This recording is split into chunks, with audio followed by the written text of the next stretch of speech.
Hey y'all, welcome back to my channel. I'm so grateful that you're here for this video. This particular video feels very organic and very intimate concerning the topic of this channel.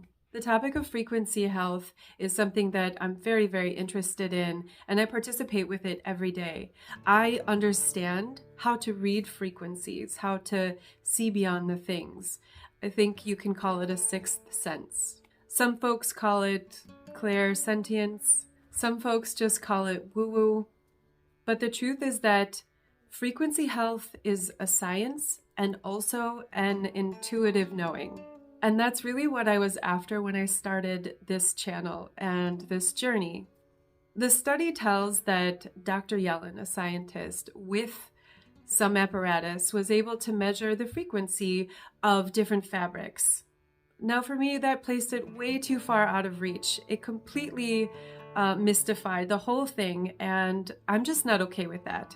My intention was to follow this deep understanding that I couldn't articulate right up to the knowing, where the frequency is measurable. How are these correlating, and where can I find the common thread? And in this, I started to see some themes and patterns. First and foremost, the more synthetic, the more toxic, the more damaging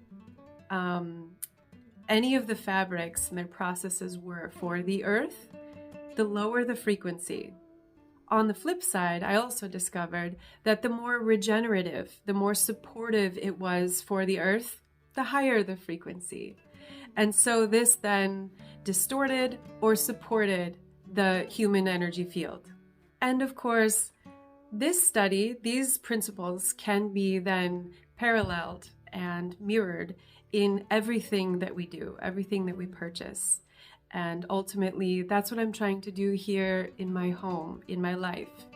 I'm watching the frequency of my thoughts, my practices, my food, the items in my home, the clothes on my body, the people that I associate with, and then spreading that out further to the companies that I support.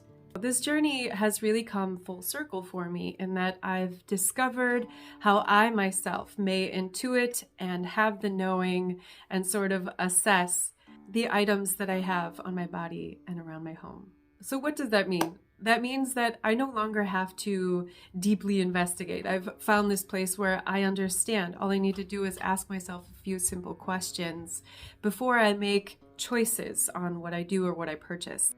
Is it really good for the earth? And to what degree is it good for the earth? I've learned a bit more about what sustainable means versus what regenerative means. Also, my wardrobe is all the way full and I don't need any more things for a long while, so my purchases will be very, very limited. However, I am really excited to move in the direction of small business highlights. I've also developed a very keen understanding of how consciousness lives within an item. What I mean by that is consciousness is the creator of everything, and how is it threaded into the material world? Everything that is created here on this earth, in this three-dimensional reality, passes through the subtle realms and carries with it a particular consciousness, which has a frequency. One of the most important gates through which consciousness can pass and carry with it a higher frequency into the material realm is heart and presence. And this is just absolutely amazing to me because so many questions are being answered, and again, just the obviousness makes me laugh sometimes. And when I say heart and presence, what I'm speaking to is things that are created by hands and hearts of people who really care about what they're creating. This is something that we've become very, very removed from in our society because we're looking for things that are less expensive, things that are more convenient. We've also been sold this sort of backwards idea of abundance and more. And where I'm at now is I only want a few things that are made with absolute care. I don't need 47 t-shirts. And also, there is just this great sense of joy and satisfaction with handmade things. coming back to the time it takes to create something, the presence required. Detaching a little bit from convenience and more and variety, and coming back home to that one very special thing that you really appreciate, and then letting yourself thrive on those fewer, very important items. So today, I'm going to share with you just a few very special items. It's not the intended highlight of this video, but this overshirt is a weekly favorite of mine. The blanket shirt from Outerknown. I've raved about them in past videos, and this company remains at the top of my list for quality, looks, and company values. More importantly today is this perfect little t-shirt made from hemp and created by the hands and heart of a very talented woman who loves her craft. I found Layla and the shirt on Etsy and reached out to her to see if she might want to collaborate, so I can save some dough and look cute in this t-shirt, and she can get her name out there in some creative way. She was in the middle of transitioning away from Etsy and to her own site. And knowing what I know about Etsy now, I totally understand and support this, and will link her website below. About this t-shirt, it's honestly one of the most durable feeling t-shirts I've put on, and still somehow perfect in texture and weight, and the fit is just my style. It's got a kind and fun spirit to it, efficient and clean. The maker's heart and intelligence is woven into the fibers like a wearable piece of art. She's got some super cute hemp swimsuits on her site as well. Some of my pals were asking me about where they might find some hemp suits, and my advice was here, or pull out your sewing machines and let's make some triangles for the beach at home. Perhaps Layla and I will collaborate again for a review and a highlight on these. Along with her website, I will leave a 20% off discount code in the description box, along with any other links I mention. I won't go too far into it, but I will touch briefly on hemp because it's important. Organic and undyed, hemp has a frequency above organic cotton. This plant is hardy, regenerative by actual definition, meaning it's able to support itself and replenish the soil while it does. There's so much to celebrate about hemp. If you're interested in having a whole video about my insights about it, drop a comment below. Also, I'd like to give a shout out to the Hempstead in Pennsylvania for their plethora of earth-loving items and services. This farm was started by the hands and heart of a very dear friend of mine.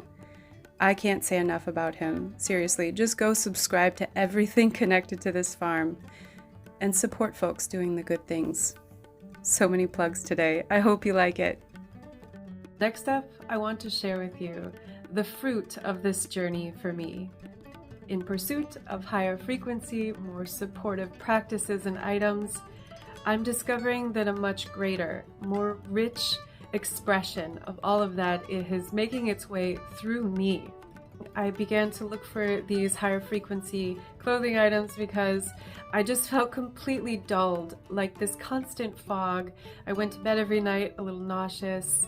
My body was really struggling with something. And along the way, I found so much information and was able to make some changes. And my intention was just to feel a little better, right? I just didn't want to feel so sick and bogged down. Well, that has definitely happened. I want to make something very clear. This journey is not just about getting different clothing. There's an underlying current of intention that is actually more important than just buying new things, although that is really fun. What is ultimately occurring is an awakening within my own consciousness and within my own care, within my own heart. With that has come a clearer channel of creativity within me. And so I'd love to share what is coming out of me lately because of this. I carved this small cup from white oak to replace my quarter cup measurer. I use this every day now to measure out the dry goods I cook and eat like rice and oatmeal. I made a sweet little video featuring this cup that I'd love to share with you, and it is linked below. A month ago, I spontaneously got myself a Sloyd knife and picked up a fresh green birch log from the forest and began carving. It has been so enjoyable. Each carving session is so fulfilling and satisfying. The very first spoon I carved was like it had been a familiar practice to me. These objects feel important and full of love and remembering, like I'm retrieving an essential part of my soul and expressing it again in this lifetime. Can we just normalize the conversation around our awakening ancient and eternal wisdom? Most of these items have been adopted and are going to other homes. My heart is overjoyed in the creative process and that folks want to have these in their kitchen. Just a few months ago, I never would have guessed. I did not have the slightest interest or capacity to push something like this through me. Like I said, these are the fruits of intention, care, and mindful direction of my energy and attention in my everyday living that has elevated my creative tap. As an artist and creator, as a person, nothing feels better than when I'm in the pocket with the flow of life. I hope that this video is inspiring you to take time to pause, look around your life, implement some care and intention into how you're creating your space, how you're mentally engaging with your world, choosing your thoughts and your purchases with more care. If you're interested in any of the pieces that I'm currently creating, you can go to my website, which I will link in the description box below. There you'll find all of the art I've created and some of the special projects and commissions. You won't see any of my wooden items on there just yet. However, you can reach out to me via email through the communication portal in my website. And I hope you'll visit my friend Layla at her website. If there are any topics that you'd like to discuss or like me to explore, please leave a comment below. Please hit the like button and subscribe, and I'll see you next time.